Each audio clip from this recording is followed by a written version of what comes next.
Hello, I'm Kieran O'Connor, and welcome back to the Calculated Risk podcast. Today, we are joined by Cardiff-based entrepreneur Joe Tannorella.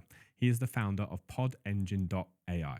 After working within the tech space for the last decade, he's picked up skills across marketing, software development, and product ownership, which has ultimately led him to going on his entrepreneurial journey and becoming a founder. In this episode, we're going to find out exactly what PodEngine does and how they might actually be able to help this podcast. Hello, Joe. Hello, Kieran. Thank you very much for coming on the podcast. Thanks for having me.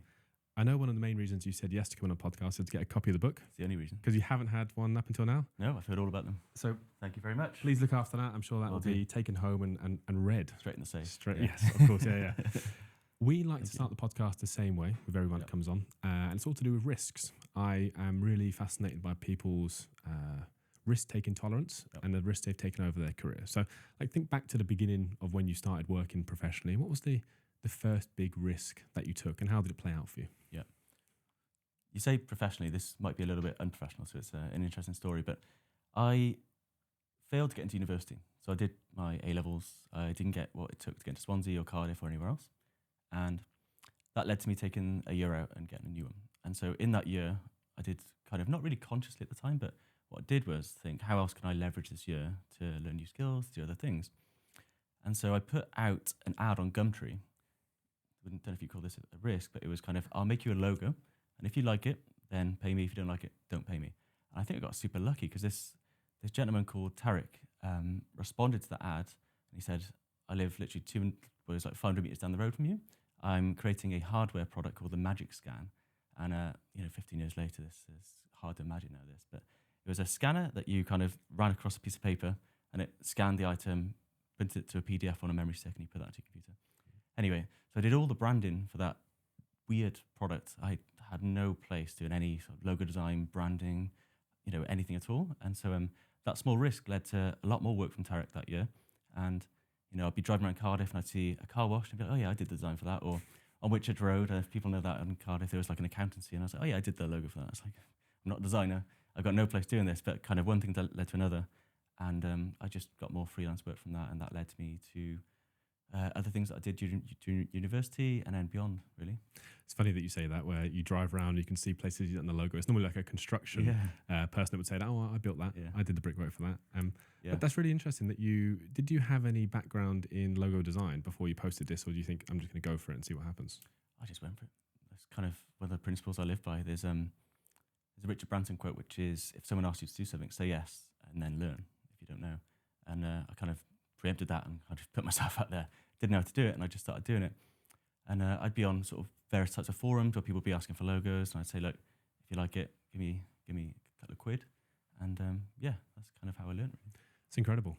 And all that because you didn't get into university. Yeah, exactly. At the same time, I was kind of working at a pub, so I was kind of enjoying that, for a few evenings a week. So that was pretty good, but it wasn't kind of fulfilling to me, and it wasn't what I wanted to do long term. At the same time, I started to build some kind of affiliate websites. And I had no place doing that either. I wasn't a developer. I'd heard you can make a bit of money online.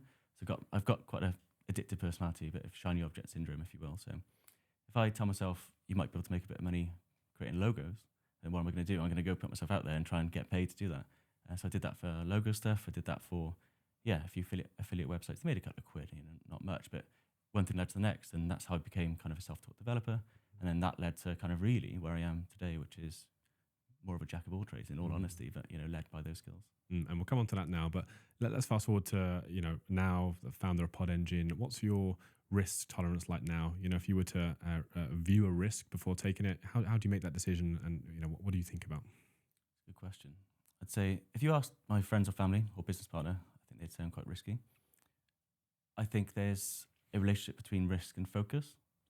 I think the more likely you are to take a risk, probably the less focused you are. And I've started lots of side projects over the years, all by myself. None of them have really, really taken off. Those that I did do with other people they've done all right, kind of thing. I can talk to you about those later. So I think I'm the one of the two in this duo that kind of does take a risk. I'll put ourselves out there, start to sell a little feature that doesn't yet really exist, but could exist. And so from that perspective, I do take risks, and maybe my time is better spent being focused elsewhere on the core plan. But equally, my business partner, Luke, he's fantastic. He's the opposite. He's like, no, stay focused, do this. And we kind of meet in the middle. So, I'm kind of more risk-seeking. He's more risk-averse. And that works well, I'm sure. Wouldn't want two completely risk takers in the same business, because you need one a bit more secure and looking at the safety side of things as well. Yeah, exactly. I think there's a lot to be said for focus. Without it, I think it's very hard to be successful. I don't think you will ever be successful. He is actually an ex-professional poker player.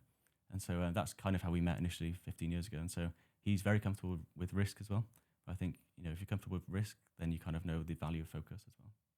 You said something interesting there, and you've mentioned focus a couple of times. So before we come on to your timeline journey, what do you mean when you said the bigger risks that you take, the less likely you are to focus? I think the more likely I am to take risks, where a risk for me is trying something new. I don't really take large risks, I wouldn't say.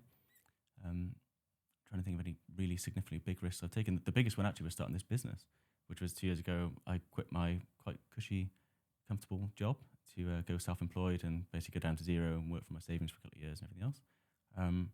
But I'm certainly kind of in the shiny object syndrome kind of realm. I will, a couple of weeks ago, I ordered, for example, a Raspberry Pi, a soldering kit, and some beepers and buzzers because I wanted to just tinker with this new project. And knowing full well my personality, I didn't spend too much on it because I haven't picked it up since. And so I think I am very aware of my kind of risk loving kind of attitude to try new things. But without that, I wouldn't have picked up the ability to create logos, to freelance, put myself out there. And over the years, that's kind of led me to, if I had too much work on the logo stuff, I would outsource the logos. And I started to manage people and that sort of stuff. So yeah, that's a long answer to a short question, I'm afraid. No, it's a good answer. So thinking back to when you just started the logos and you started getting some work in, and you're thinking, it's actually working, potentially outsourcing some of the design as well. There's probably a lot of people watching who might be a similar age and doing some freelancing work at the minute. At what point did you transition into your first employment? There's a slightly longer story to that as well. And so I studied economics at Swansea University. And by that point, I'd done a couple of years of freelance on the side, 20 hours a week, usually in the evenings for American-based companies, which happened to be my now co-founder. It's interesting. And I really didn't know what I wanted to do after university. So I left university and I tried to freelance full-time for about 6 months after uni. And man, what a shock that was. Like doing the work, which I, again, had no place to do. I wasn't trained as a developer. So having to pick up the work, do the work, invoice for the work, all super difficult. And, it wasn't particularly fulfilling and it wasn't well paying either for me at the time. And so my main skill set really was nothing to do with university. It was in marketing, digital marketing. Had a few affiliate websites. So I approached a local agency called Liberty Marketing and I spoke to the founder. I said, hey, I've got these skills. I think they had a job at, and he was like, we're advertising for this role, but actually I think you're probably better suited for this one. So I became an SEO specialist there. And that kind of leveraged the skills I'd learned over the last kind of 5 or 6 years, which were nothing to do with my education in any way, shape or form. And so, yeah, that's kind of how I entered that kind of world. Preempted that, I just did actually think of another story, which was I really wanted to work for GoCompare, obviously a local tech company. And so I thought, how can I get noticed in that company for like a decent role coming out of university? So 6 months before I left university, I made FAOGoCompare.com, which was a way to kind of get rid of Gio Compario, the main character at the time, in like a fun social voting way.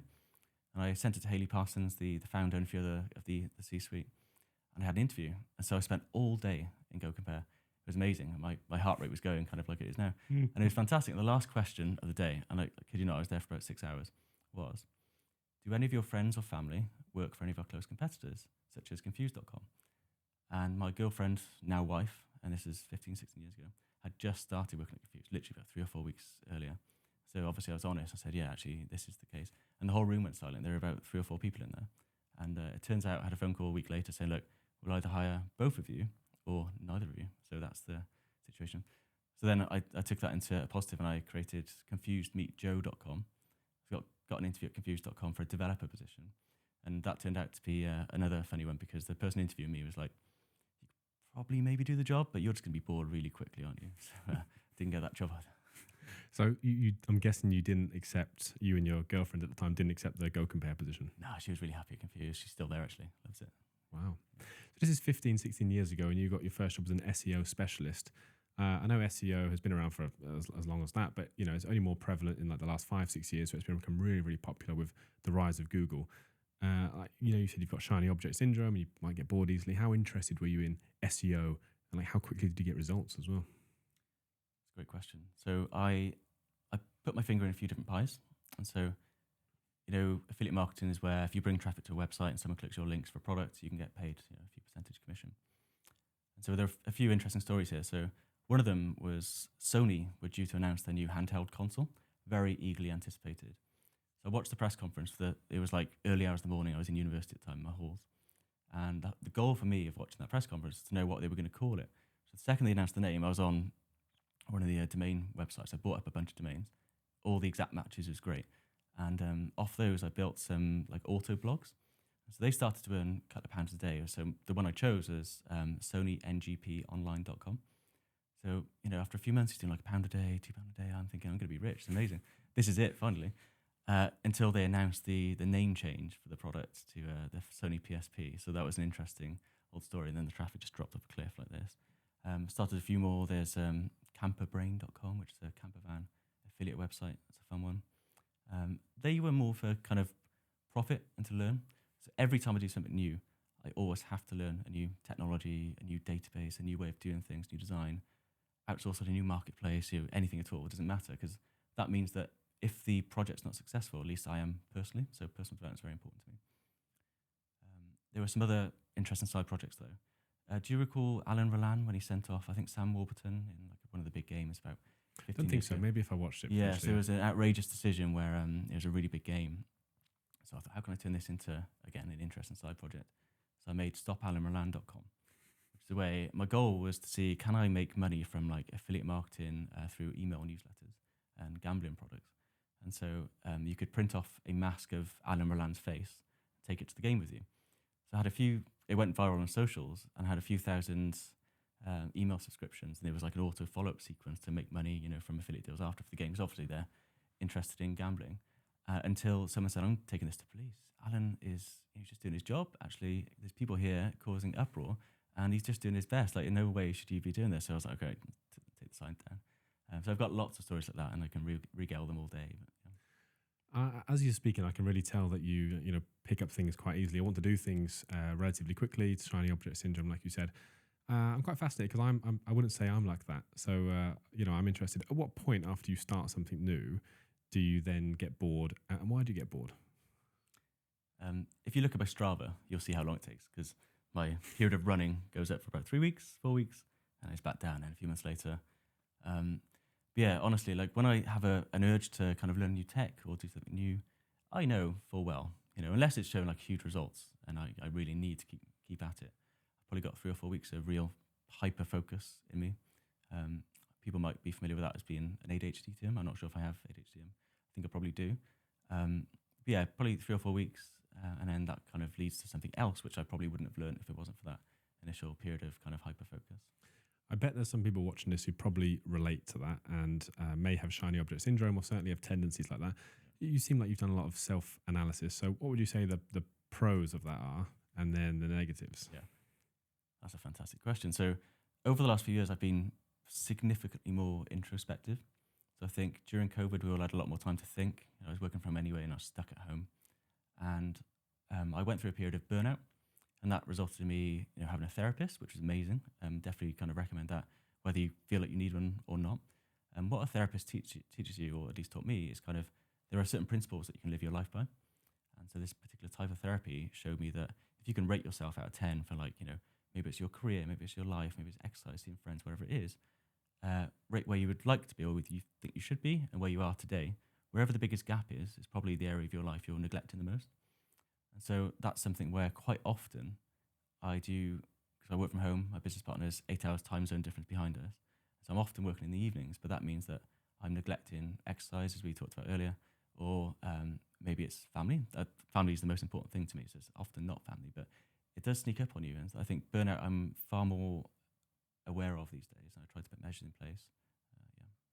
So one of the risks is burnout from doing so many things so quickly and often jumping to the next thing. What about pros? Is there anything that you have gained? I imagine one might be continuously learning, picking up new skills. Yeah, I mean, there's been a few kind of milestones in my life where I've innocuously gone down the path of, as we mentioned, like hyper focus on something, and it's turned into a pretty cool outcome. So There's two that stick out, and I kind of milk these all the time. They're the two, but I think that's a real positive of trying lots of things, because if you throw enough stuff at the wall, some will stick, and they lead to stories forever, really. You can milk them as much as you want.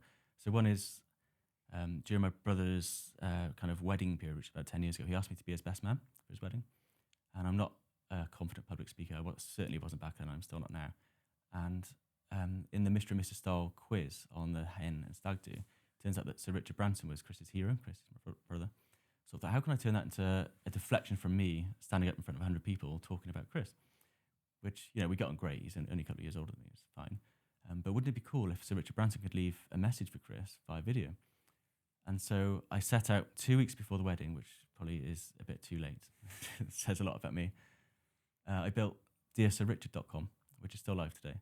And I set out, again, the most hyper-focused I've ever been, I think, was to how do I get in touch with Sir Richard Branson without Chris knowing about it? So that's a real interesting constraint there. So it turns out that after 2 weeks of sheer hustle, I spent about £100 on like Twitter ads to his family, to the C-suite of his companies. I cold called every one of his companies. I emailed him and every combination of possible email addresses he could have. I did loads.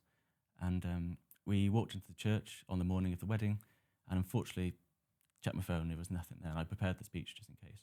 And we left the church about 2 hours later, turned my phone on, and I've got hundreds of retweets, favourites and everything else. I couldn't believe it, but Sir Richard Branson actually got back in touch with me, and he said, Joe, this is awesome. Congratulations, Chris and Jenny. What's your address? And I was at Liberty Marketing at the time, and I said to Gareth, the founder and CEO, I think this is me. I think I've got a new job at Virgin. He's asked, he's got my address. Anyway, a couple of weeks later, 2 signed copies of his new book arrived at the letterbox. So that was one fun story. Which bit of outreach got his attention? Do you know? I still don't know to this day. And the interesting thing is, I'm all about kind of serendipity. So my email address and my phone number are still, and they probably shouldn't be really anymore, still on the website. So every week I get emails or people saying, how did you get in touch with them? And this led to me speaking to kind of record labels and some really strange and random people. And so, yeah, I'm all about that kind of thing. But yeah, I don't know, unfortunately. I threw so much at the wall, it might have been a combination of a few things, but yeah, I don't know. That's incredible that you got in touch with him. And what a shame that it was 2 hours after the wedding, so you couldn't do it in front of everyone, I guess. I alluded to it, but unfortunately it wasn't a video. But yeah. And before that, you mentioned burnout. I've been burnt out twice, I think, in my career, pretty big burnouts. And it's just, for me, it's working consistently hard always. And something I can't really turn off. I actually enjoy it. But over compounding months, it does get quite a lot. So how are you more, you said you're more aware of it now. What sort of things do you do to prevent burnout for anyone else listening as well? Great question. So I think there's a few answers to this. So having a great life partner. So my wife and I have been married for 7 years, but together for over 20. We met when we were 13. So she can spot burnout a mile away. And we've got a 3.5-year-old boy now called Louis, and he's awesome. And so she helps me to keep on track. I absolutely love work, but I also love my family, and I want to make sure I'm not burning out. We all know what it feels like for me to burn out, and it's not very nice. So she'll say, why don't you go to the pub with your mates, or maybe go for a run in the nicest possible way, kind of thing. So yeah, that's kind of when I spot burnout. That's kind of what happens. Another way is kind of thinking of these principles around like, what kind of life do I want to lead? Do I want to be the sort of person who is just 100% focused on work, despite having a family, despite wanting to keep good, friendly relationships with friends and family and everything else? Or do I want to balance work, even if that comes at the detriment of not being necessarily as successful as quickly? And so I've chosen the latter. Not that it was a decision point in my life, but I don't want to be all consumed by work, and I'm self-employed now. There will be times in my life where I am all consumed, and that comes with the territory. But I think it ebbs and flows, and I think when you are all consumed, you need to appreciate that and maybe take a few easy mornings after, a few days after. Yeah, I agree. Actually, it's the same in my world, where some weeks, maybe months, are uncontrollably busy, where you kind of have to work 6-7 days. And in the month, there's weeks or months where you can take a 4-day week and do something extra with the family. And it's just that awareness of being present when those weeks come, to really spend the time on the things that matter most. Yeah, exactly. I've also taken up some new hobbies recently, which I have maintained, which is cooking. So I love cooking, and my mornings and my mornings up to midday are kind of less busy than my afternoons, just because of the nature of my business and where my customers are. And so I've made all sorts, and so it leads to some interesting dishes and interesting things. And I pick up things and put them back down. Like focaccia was an addiction about 6 months ago. I made it non-stop for about 4 weeks. Then it was beef jerky. I've made that for a while. Then it was ribs. So yeah, similar thing kind of follows throughout all areas of my life. Yeah. Nice. So you were at Liberty Marketing for a while doing SEO. You then went to Confused.com. Did you say that was as a developer? So they didn't give me the job. They said, Oh. you're going to be bored here. And maybe that was an excuse for not being a good enough developer, I don't know. Yeah. But I actually went to Admiral, who owned Confused at the time. So I went there to lead their conversion optimization program. Really interesting because they get millions of visits to their same landing pages for car insurance, home insurance, and all the other products every single month. And so, what happens if you change a button from red to green, or if you change this message to that message? What happens to things like profitability, to number of sales, that sort of stuff. So I learned a lot there, and I was given a lot of responsibility, probably prematurely in my career, which did lead to quite a lot of stress. I was very lucky to have a mentor actually at the time, accidentally, called Will, who worked at Admiral. And one of the things he always said to me was, when you're stressed, that's when you're growing. And at the time, it's like, oh, I don't need to hear this, Will, shut up. But it's so true. And I think when I am stressed, if I reflect on the times I have been stressed in my life, it's where I've probably achieved the most, at least from a career perspective. So yeah, I went to Admiral. And then, interestingly, I'd had a side project called DealerView. I won't bore you with what that is, but it was in the car sales world. And I'd heard through the grapevine that Confused.com were going to go in that path. And so I tried to kind of sell that project to them. And in the end, they were like, we don't want to buy it, but we'll have you. You can work with us for a bit. So I went there for about a year. Again, learned a lot. That was my first product role. I think it was probably about 10 years ago or so. And then I went back to Admiral to lead their new customer portal. So at the time, you couldn't make any changes to your policy online. Obviously, that's expensive to the business, taking phone calls, taking emails. And so, yeah, that was my next kind of initiative for the next two or so years in my career.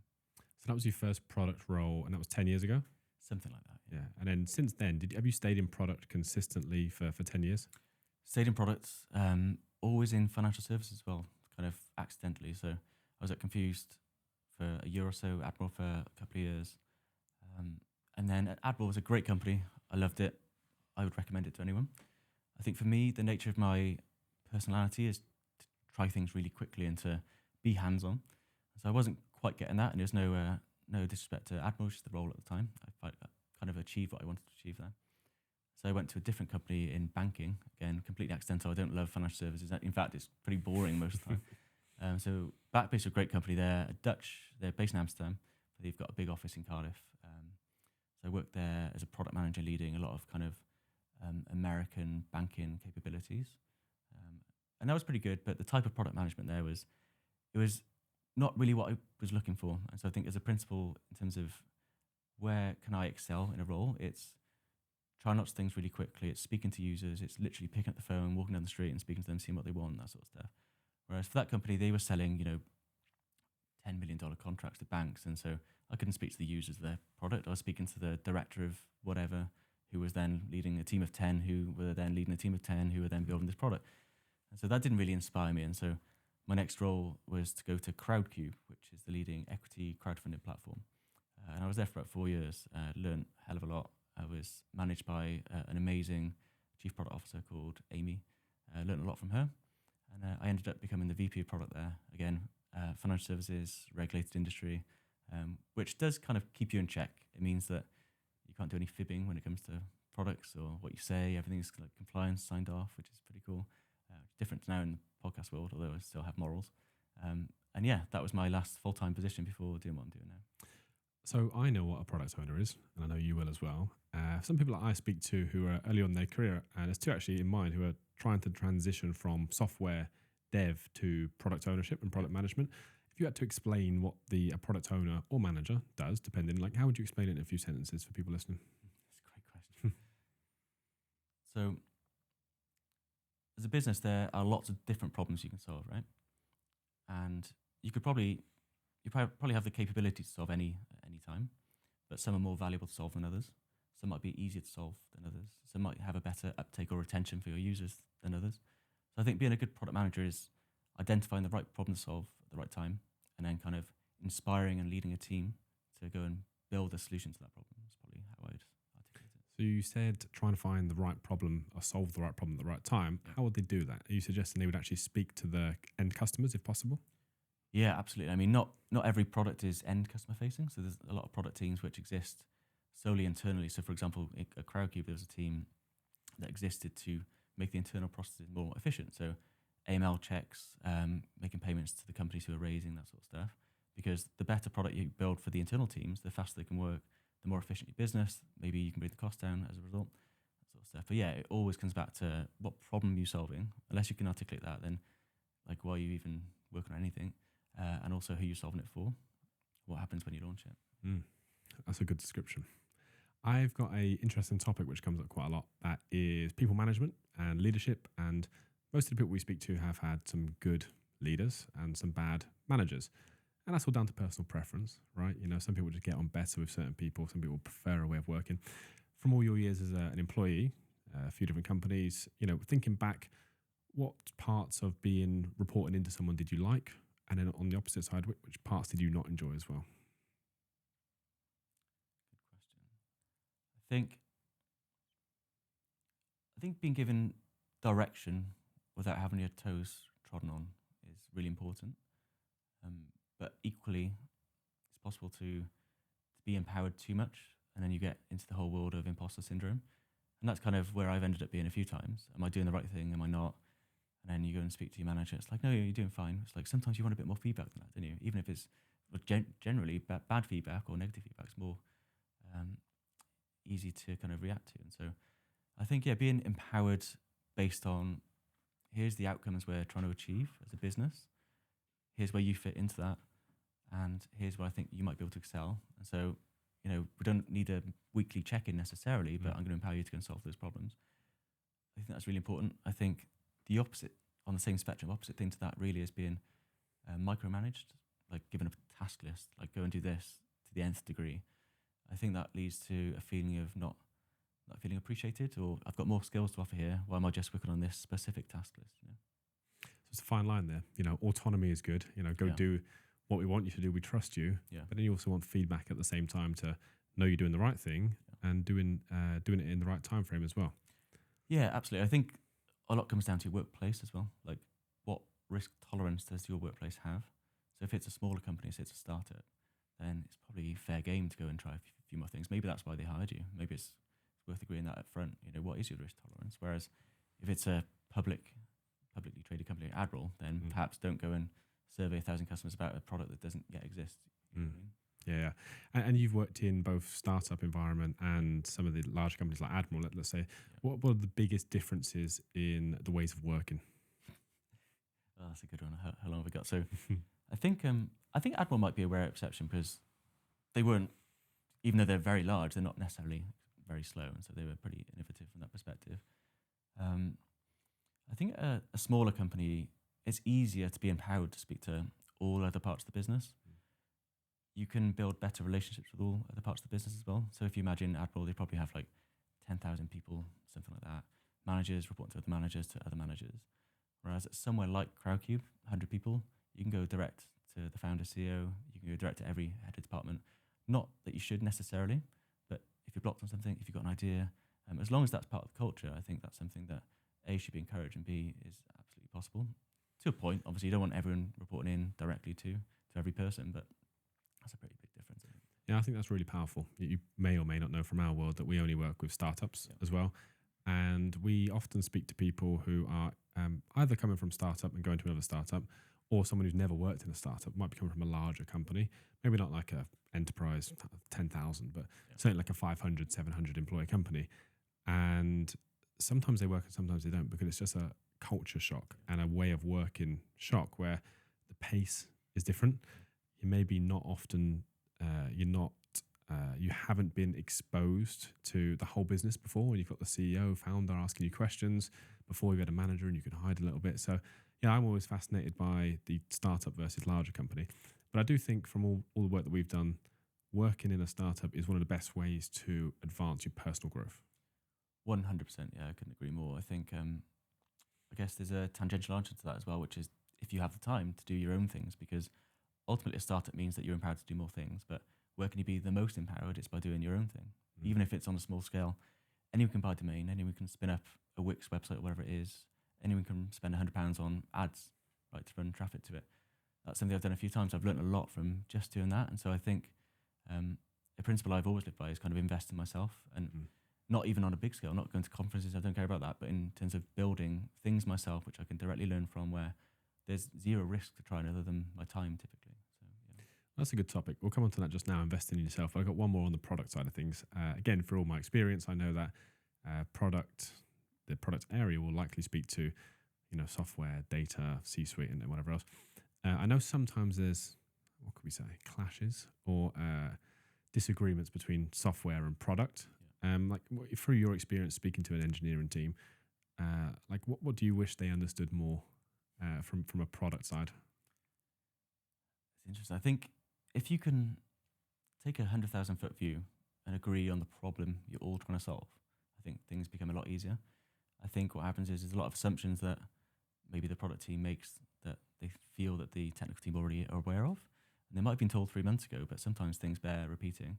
So I think just clarifying the message, clarifying what you're trying to achieve, ideally from your customer's own voice as well. Either get a customer in to do a talk or show them the feedback you're getting directly. And I think that's so much more empowering than saying, here's what we need to do. Even if you say why, to show like it's this individual, this is Rebecca from Oxford and she's got this problem and here's how she told me. I think that's much easier to get on the same page with. And I think even if you're not line managing developers, which is basically never happens from a product perspective, you still have to be a leader and inspire them. I think the way to inspire people is by showing them what you're looking for, what you're aiming to achieve. So I think there's a ton of different ways you can do that. The story part's good. If you actually get a customer in, great.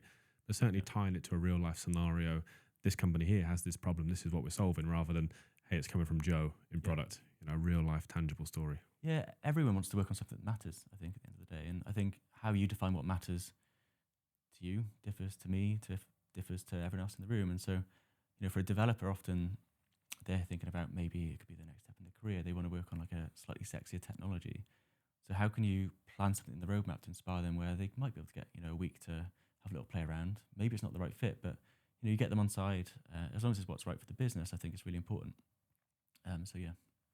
Before we come on to PodEngine, then I'm really excited about that. You mentioned investing in yourself. Yeah. So clearly you've spoken quite a lot about trying things pretty quickly, a domain, affiliate marketing, and you'll learn quickly. Number one, your own skills, like how difficult was that? And number two, can I actually earn money from something in a couple of weeks? What else do you do or have you done to invest in yourself personally? Good question. So I've been paying a therapist, I think, has been fantastic because that actually leads to a better answer to this question because it helps you to learn what is important to you. Because, say you're going to do a triathlon or go for a run or learn to play the piano, you have a teacher, right?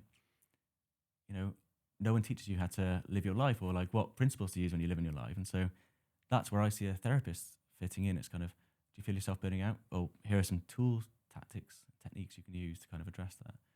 And so in terms of other areas of my life that I kind of enjoy, I'm a keen runner every 3 weeks. No, but seriously, I've got a great friendship group and we do trail runs, often not for the purpose of exercise, but for just catching up. We've got families now and everything else. That's one thing I enjoy doing. Another is picking up random skills. So this is, this little project I'm working on at the moment. It exists to solve the problem of phone addiction. Everyone's on their phones too much. I think we can all agree that. So I'm building this little device, which I think just for my own friends and family, if I can produce one, I can produce 10, and I'm going to give it to them and see if it works. That should be interesting. Do a lot of cooking, just try new things. And not as much as I would like doing things that are charitable. So over COVID, I built something called cheersNHS.com, which turned out to be, pretty successful. And I'd like to do that again in future. So I think, in the long run, I think I'll add more sort of charity to that mix. But I think as long as I'm not over-indexing on any one part of my life, whether it is career or just exercise or just seeing friends, I think I'm in a good spot.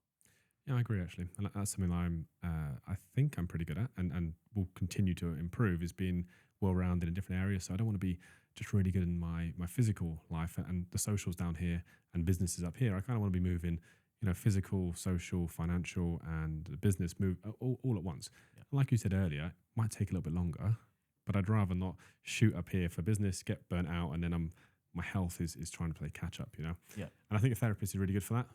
I also spend a lot of time on reading, but mainly for mental models and like to have patterns that I can follow to make the world a little bit easier to understand, And therapists help massively, which I've done 3 times on and off, with the awareness, I think, to do that. And then you can take that practice and go out in the world and actually put it into place. Yeah, exactly. Yeah, 100%. So let's come on to PodEngine then. So I know what it does vaguely. We've spoken about it, right? But let's hear the pitch. If I didn't know what it was, how do you describe PodEngine? So I think the answer today will be different to the answer in 6 months, different to the answer in 18 months, which is the nature of startups. Today, PodEngine is the leading platform for finding, pitching, and preparing for podcast interviews. And so we serve B2B at the moment. So most of our customers are agencies who have lots of clients. Maybe they're authors, maybe they're consultants, whatever they do. And our platform is the easiest and fastest way for them to find the best podcast for their clients to go on, to find the contact details, it's all in one place, to write the pitch, because we've got algorithms and AI to do that. And then finally, when they place them onto a podcast, to make sure that they're fully prepared. And so we've got lots of technology under the scenes that behind the scenes that do that, which is pretty interesting. And broadly, it's kind of transcribing most podcasts that happen every single day, running them through an AI and machine learning pipeline to understand who's sponsoring, who's guesting, what they're talking about, all of this stuff. And ultimately bringing the world of kind of unstructured audio into a world where it's kind of nice and structured, nice and searchable. So today it's the guest booking side of things. It's one half of the business. The other half of the business is then licensing this same data to other tech platforms who otherwise haven't got the capabilities or the time or the money to build this infrastructure themselves. It's fascinating. And it's, I think it's such a good, from a podcaster perspective, I know we're only on like episode 23, 4, 5 now at the minute, but it's so good because a lot of the time I will manually think of who I can have on. I might do my own research as well. I know we've spoken about the platform before. Apple Podcasts are the main focus at the minute for you, and you plan to go into YouTube and potentially Spotify? Yeah, Spotify already on as well. Yeah, interesting. So most of the customers are in the B2B space, and they will find out which podcasts are best for their consultants, authors, or people within the agency, and then they'll reach out automatically. What about from like my side? Do people who own a podcast use it as well to research for guests? So that's a future direction travel, and it's one that we're really excited by because there are so many podcasts. There's, depending on the day, between 300 and 500,000 active podcasts. There's this kind of law, I don't know what it's called, but it's like only a very small proportion of podcasts ever get past like 10 episodes. Yes. Yeah, well done. And so the way we started the business, actually, we went self-employed together as business partners 2 years ago. We started a different business. PodEngine turned into a piece of technology that we spun out of that previous business. When we did that, we had no idea about the market. We had no idea about kind of PR's use in podcasting or anything else. And so I just begged, borrowed and stealed everybody's time that I can get hold of, like agency owners, podcasters and everything else. And we stumbled into this problem of guest booking. And one agency, Jakob, told me it's a nightmare because they've got a team of 20 people, individuals, searching for the best podcasts. And then what they'll do to write a message to a podcaster, they'll listen to an episode in 2x speed to extract which hooks to use in the outreach. But to outreach them, they have to go and Google for the contact details. And then to prepare them, they say, I'll go and listen to an episode. But actually, the whole workflow, if you want to be successful, scale your business, or for the same level of kind of revenue, change the team size or be more successful, then it's just not really sustainable, especially when there's more competition because podcasting as an industry is obviously growing. The last US election was called the podcast election. So it's quite a nice place to be from that perspective, but becoming more fiercely competitive as well. Completely agree. And I have some of those similar pain points, only at a small scale, but as I scale the podcast, I'll likely have more. There's a few interesting points. So the first one is the business partner. You said he's based in the US. How can I know there's lots of people out there who want to start businesses and it makes sense to get a co-founder, for pros and cons, right? But where did you meet this guy and how did you know, business partner potential? Yeah, so it's another one of my strange stories. So when I was looking to freelance in university, I used to kind of study poker. I just love it from a game theory and game perspective. So I used to be on the forums a lot. It's where I used to earn a bit of money making logos for people and stuff. And turns out that Luke, my business partner, put an ad out for somebody looking to help with a bit of marketing, bit of design, bit of development, like whatever. And so as a strange way to apply for the job, I printed screen and I annotated each row where I think I could help. And so he was like, oh, that's a pretty good application. But the problem is I'm in the US, you're in the UK. However, I'm going to be in Bristol next week. And so that's what he said. And so, my mum bless her, was like, don't go meet this stranger from the internet, whatever you do. But I still went the following week with Deanna, my now wife, and we met Luke, and it was great. And so from that point on, I was freelancing for him for about 20 hours a week for probably a year or two, and we did a few different things together. We just kept in touch for the last kind of 10 or 15 years. Last time I was in the States, I happened to be in the same city as him in New York, and we met up, and we were like, wouldn't it be cool if we did this thing together, whatever that is, and worked together? And it just so happened that he sold his business. He started and ran a consulting business up to about 35 people. I think he sold that in 2020, and then he had enough of technology, of his laptop, of managing people. So he shut his laptop and he kind of taught himself. He just bought a house, taught himself how to do plastering, a bit of electrical work, did the house up for a couple of years. And then that was around the time when I was looking to kind of leave my role and do something myself. And we were like, I think the stars have aligned. Let's do something together and see what happens. And we gave ourselves, I think it was 6 months originally to make something work. We're 2 years in. I wouldn't say it's necessarily fully worked yet, but we're getting there. What a story. I guess the next step is the idea. Everyone who wants to start a business is either has an idea, they don't know if it's valid because they maybe not have gone out to market. And some people actually struggle with coming up with ideas. Where did this PodEngine podcasting idea come from? So when we set out to do something full time, we started a project probably about 2 or 3 months prior to me leaving my role, and it was called Rocket Roll. And the problem I was solving with that was I, as a product manager, have always had imposter syndrome. I think the main problem with product is that every company does it differently. Everyone comes from a different background, and so there's no one way of doing it. And so I was managing a team, and everyone felt the same. Yet I wasn't very good at holding them accountable to, and being a good manager, I'm not the best manager, to making sure that they are developing the skills in the areas they need to. And so Rocket Roll existed to give them accountability to grow in the areas of their career where it made most sense for them. So it was a little chatbot existed in Slack, and it would, like a real coach would say, how would you rate yourselves out of 5 on giving feedback to somebody? And depending on their answer, it would then go down like a little AI path to mentor and coach them into giving feedback effectively. So to achieve those outcomes and train people up, you need to have a good quality corpus of knowledge as to like what even is a good product manager, what are the tactics, like how do they operate and that sort of stuff. And so I wouldn't say I'm the best product manager in the world. I'm certainly not an educational writer. And so I found it really hard to write high quality training material. And what I found was when I was on runs, I always listened to podcasts, product podcasts, and I would stop and make notes, like I'll refer to this timestamp, blah, blah, blah. And so I ended up, that powered a lot of our content, just listening to podcasts. And so Luke's a fantastic engineer and businessman in general, but he said, why don't we just transcribe all of these podcasts and see what happens, kind of put the feelers out there. So we did that. We built a little chatbot, and it turns out that it was really useful for powering the content in our platform. What happened there was we struggled to get product market fit. We couldn't get people to pay for the platform we were trying to sell. But what people said was, the feedback was, this podcast transcript thing is really cool. And so Luke was sat around my dining table with me probably about 18 months ago, and we were like, right, we've got another business in us, but it's not Rocket Roll, clearly. What should it be?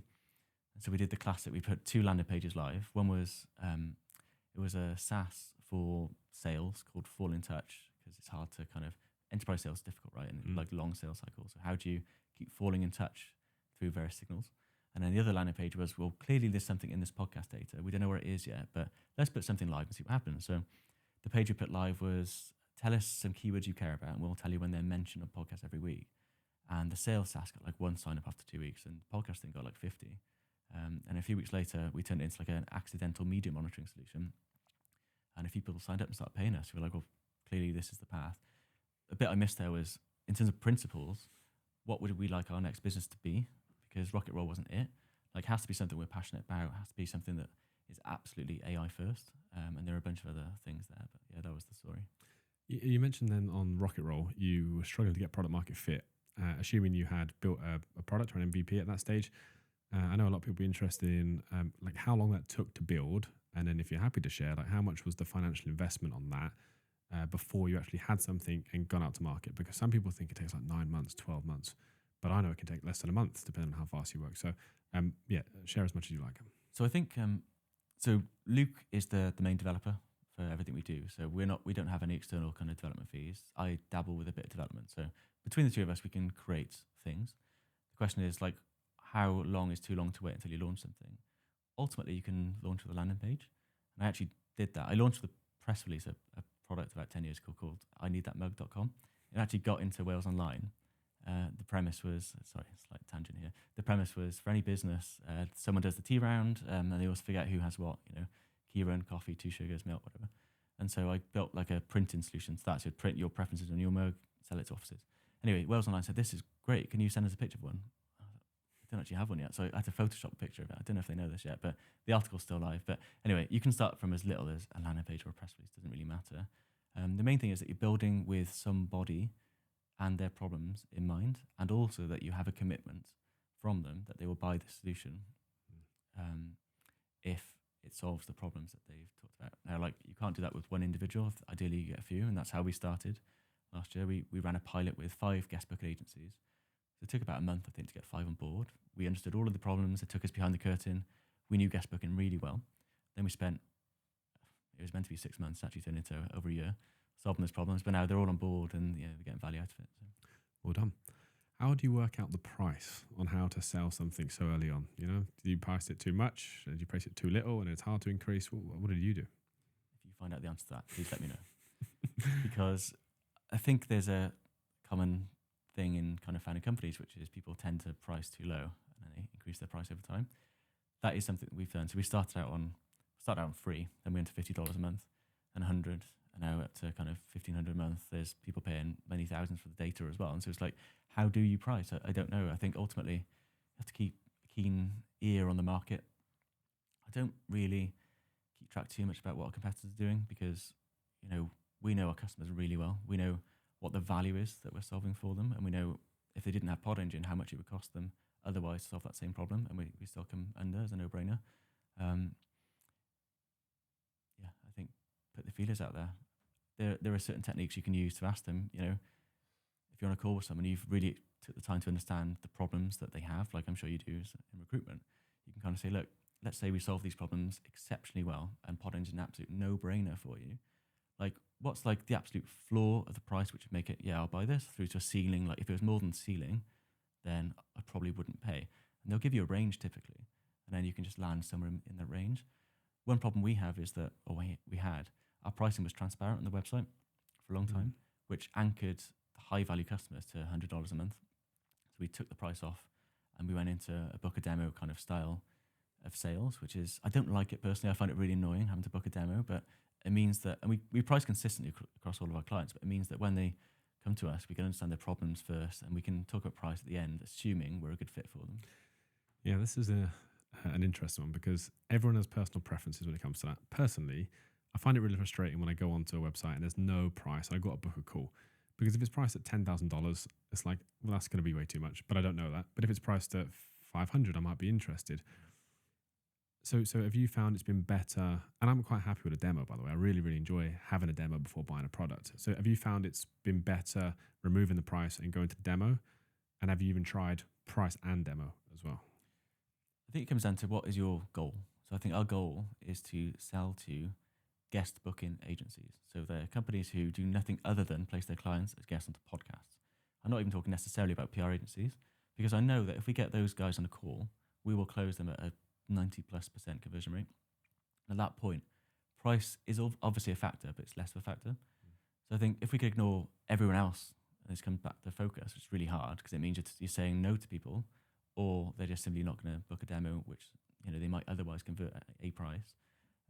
If you can do that for long enough and saturate that market, which we're kind of at that point now, which is why we're looking at going into other angles, solving problems for podcasters, that sort of stuff, I think you can do just fine. And we're going to launch a lower priced, I should say, products soon, where you can sign up and you can self-serve entirely, start to finish on your own. And the risk there is that people don't really truly get value out of the product and then they churn. What we found is by holding people's hands, we get them into our Slack, we speak to them, we can pick up the phone and talk to them, they do the same to us.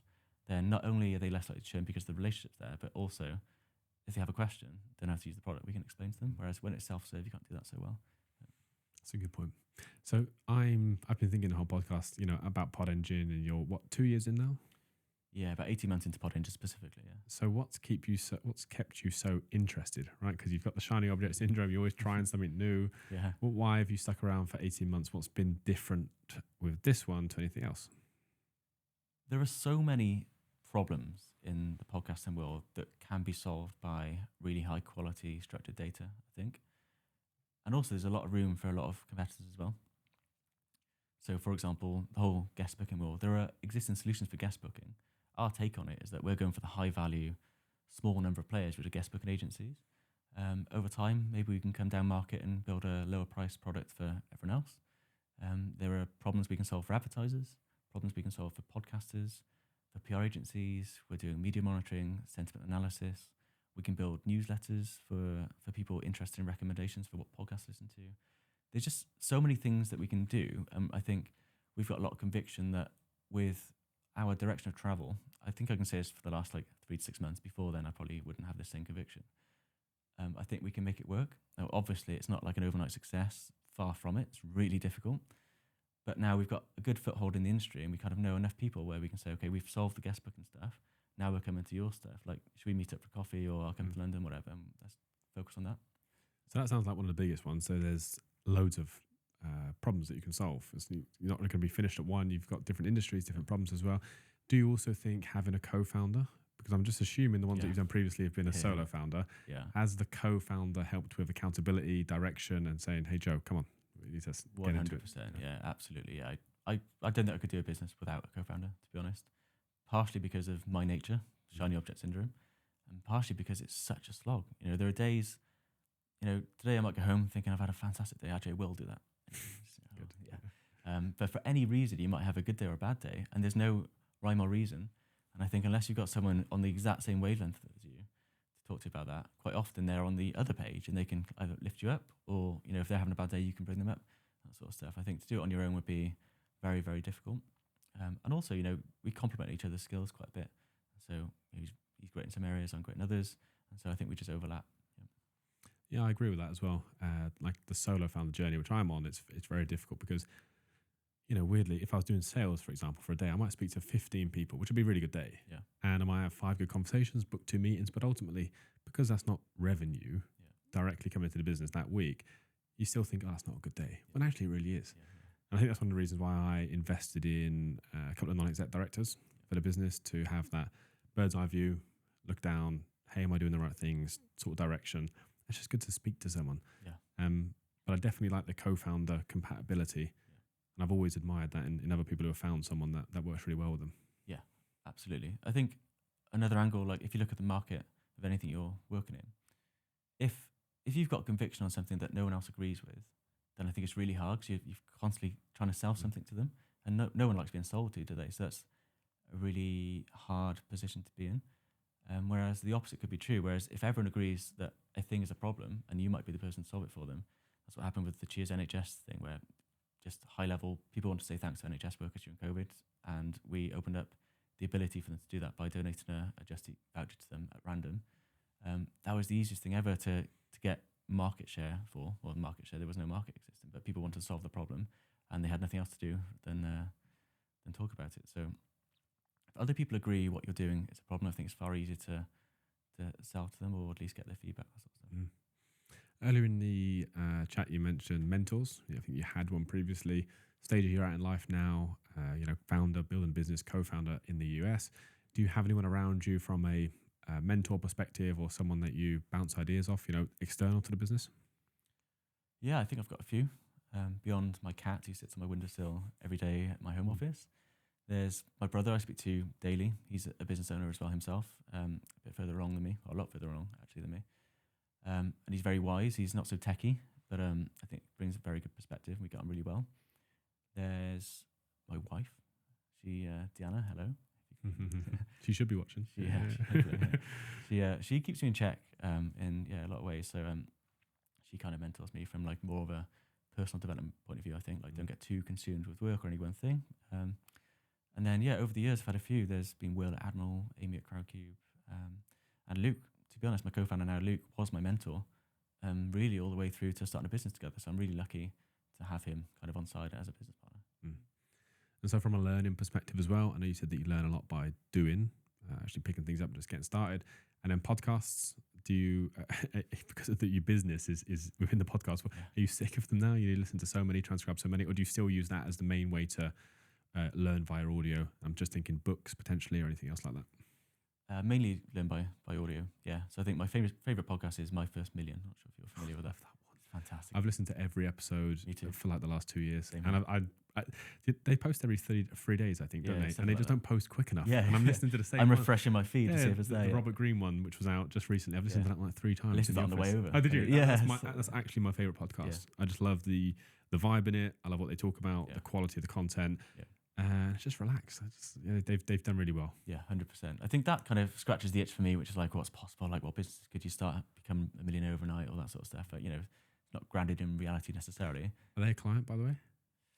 Not yet. Because they're contactable. Their emails are available. They respond to emails and stuff. Yeah, they're not, but they're part of the HubSpot media network. And right, I can't say who. Well, I shouldn't say who, but one of the C-suite of HubSpot are a client.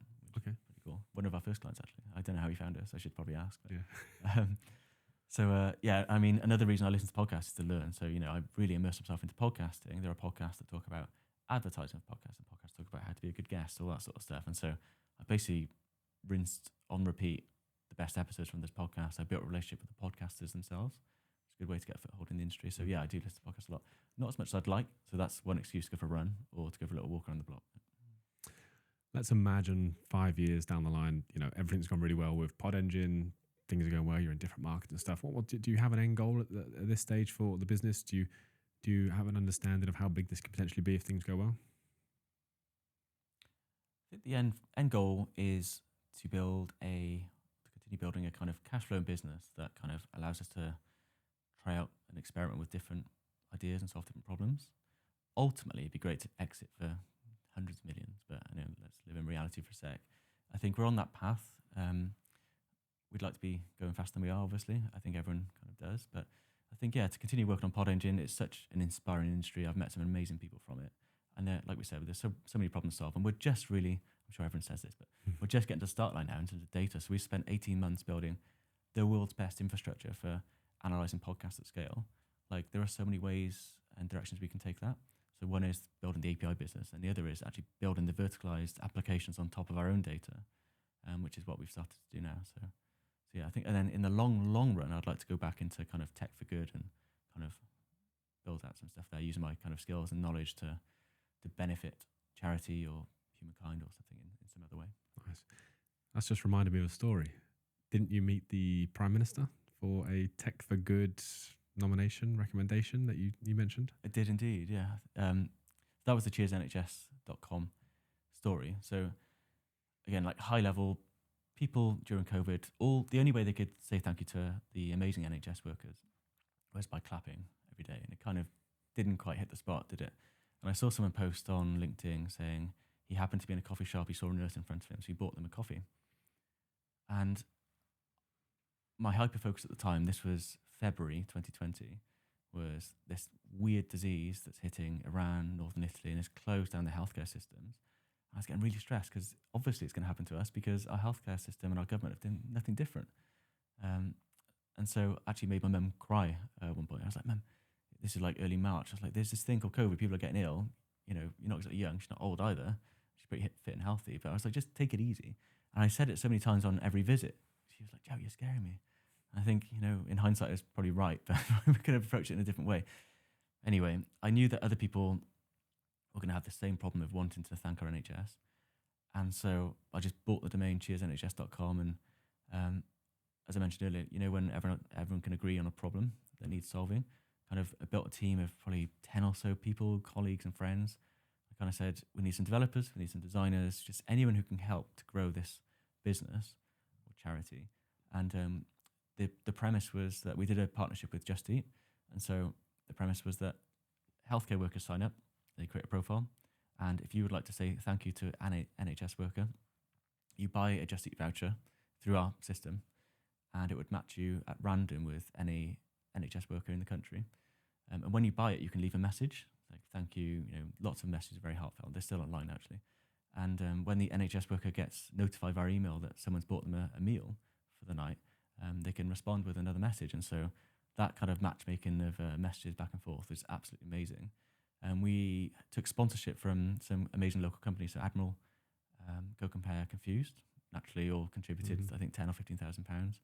And I think the other £10,000 or £15,000 came from just users, just from hitting Facebook, hitting Twitter, just friends, word of mouth.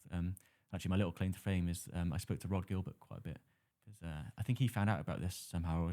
Someone introduced me to him, and he kind of said, "Look, I like what you're doing. He's a great bloke, and I don't know how much you know about him, but he comes across a great bloke on TV, and I spent a few hours on the phone to him. He really is."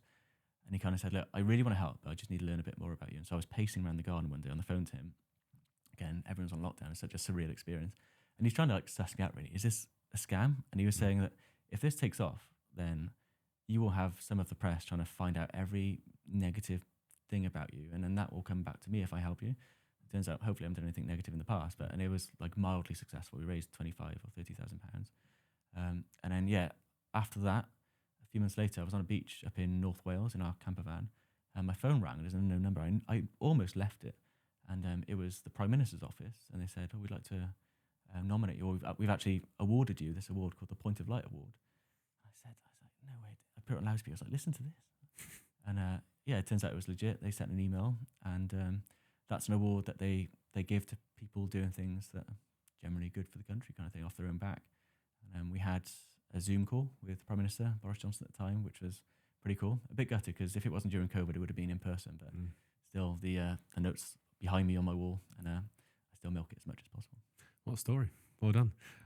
Final question from me then. If you had to think back to your early years, for anyone listening who might be a little bit younger, one bit of advice you had to tell them to get the best out of their career or life, what would you say?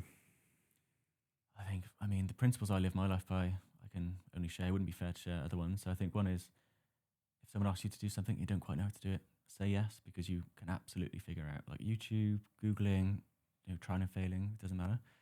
Have integrity. You can sometimes say, "Look, I don't really know how to do this, but if I can do it for you, then either pay me or let's move to the next step, whatever." That's one. So say yes. And then the other, I think, is just another principle I live my life by, which is, I don't know where I heard this, but it really stuck with me. It's everyone's fighting a battle you can't see. And it's kind of, we've all been in an office where you say something innocuous and the response you get back has been really like, "Whoa, like, what happened there?"